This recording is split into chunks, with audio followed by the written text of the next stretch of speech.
আগামী নির্বাচনের ফল যখন ঘোষণা হবে, বর্ধমান পূর্বে আমাদের ব্যবধান গত নির্বাচনের তুলনায় অনেক বাড়বে এবং 7টা বিধানসভাতেই তৃণমূল কংগ্রেস নিরঙ্কুশ মানুষের সংখ্যাগরিষ্ঠতা সমর্থন নিয়ে ভালো ফল করবে। দাদা, দুটো প্রশ্ন। একটা হচ্ছে যে ইডি দাবি করছে যে সুজয় কৃষ্ণ ভদ্রের যে ভয়েস টিভি সেটা মিলেছে, সেটা আদালতে তারা দেবে, কি বলবেন? ইডি আর আদালতে দাবি হবে, ইডি আদালতে জানাবে, এখন তো আমার কিছু বলার নেই। আর ভয়েস ক্লিপিংটা যার সাথে, তাকে অ্যারেস্ট করেছে? তাকে তো অ্যারেস্ট করেনি। যার সাথে কথা তাকে অ্যারেস্ট করেছে কি সেটা তো ইডি বলতে পারবে। আমি তো ইডিতে চাকরি করি না।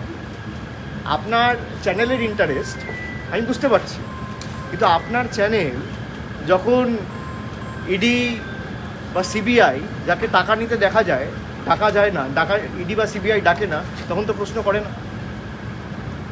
আপনার তো এজেন্ডা কোনো রকম কোনো দাবি করে থাকে, ইডি জানাবে কোর্টে। আর আমি তো লড়ছি সুপ্রিম কোর্ট, হাইকোর্টে।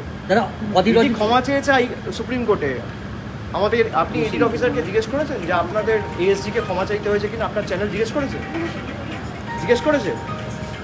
আপনার সৎসাহস আছে জিজ্ঞেস করার? করবেন? নিশ্চয়ই জিজ্ঞেস করবে। আজকে তো প্রায় 8 মাস হয়ে গেছে, 8 মাসে কভার করেছে।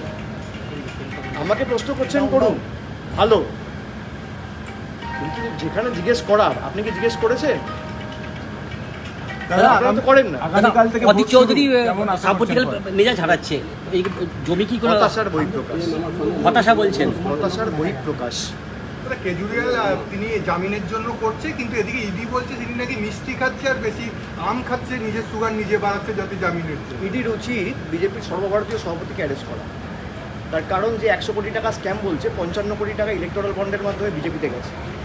আপনি এই প্রশ্নটা করুন না বিজেপির সর্বভারতীয় সভাপতিকে।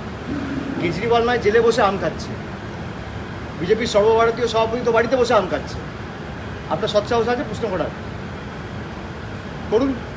আপনারা সাংবাদিক বলে নিজেদের দাবি করেন আর বেছে বেছে প্রশ্ন করবেন, আমার অসুবিধা নেই।